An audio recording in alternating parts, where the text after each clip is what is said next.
Are you the leader you want to be in your business? I know that's a big question, but you are so important to the growth of your company.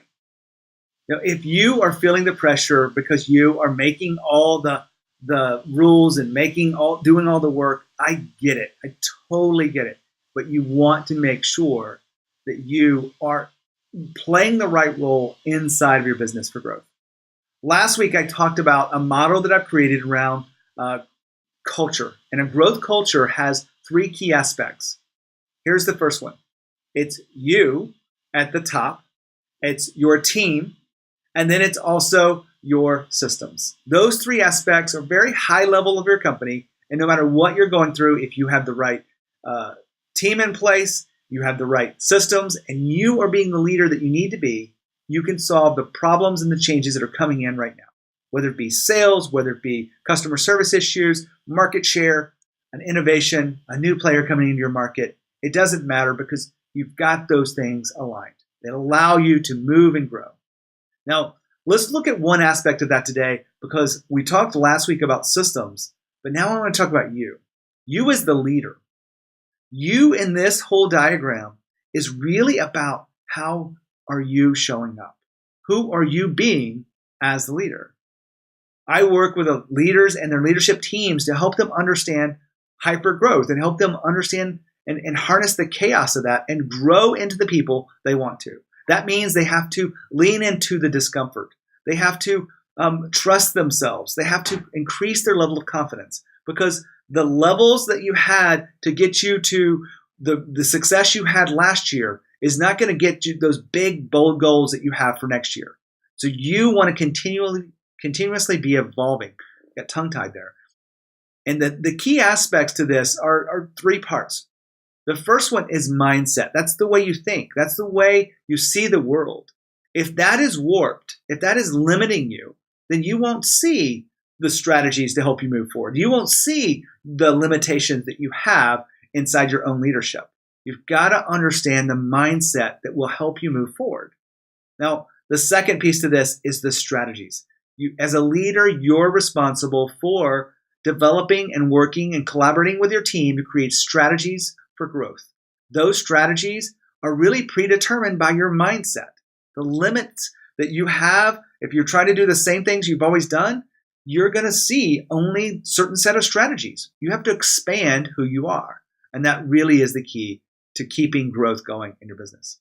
Now, the next piece to this is your rituals or your habits.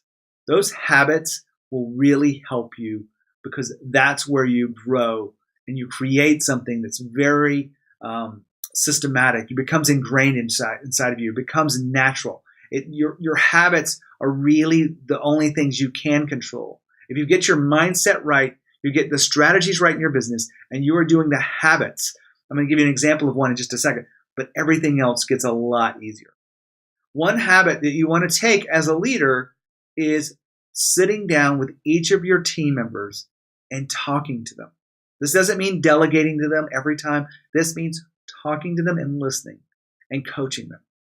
One thing that you want to ask them is just talk about their career plan. Talk about what they want, what skills do they want, how they want to increase value for themselves.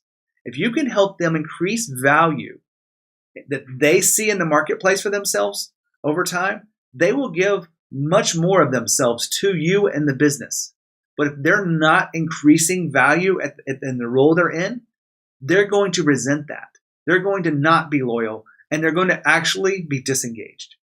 But the more times you have a habit of listening and coaching those employees, doesn't matter what business you're in, talk to them about what they want. Ask them what their fears are. Ask them what their doubts are. And how do they want to grow in this role, or what's the next role for them? Those are the kind of questions that will allow you to connect with them. And you might even be able to share some of yourself so that you can show them the courage you have and being vulnerable behind this. So as we back up a little bit, this model is about you, your team, and your systems. Now, there's many places that the overlap with this. One breakdown that between the you as a leader and your team is communication. You've got to make sure you're communicating. I happen to give you a little bit of an example of that in today's lesson with the conversations and coaching them. But there's so much more to it. If there's anything I can do to help you grow your company and get on the right path, I'd love to help you. I'd love to get to know you. I typically work with those that are either in the Inc. 5000 or they want to be an Inc. 5000 leader and they want to grow exponentially with their company. So if you have any questions, make sure you reach out to me or just check in with the next piece of content. You'll learn something there too. All right. As always, lead with courage, and I'll see you next time.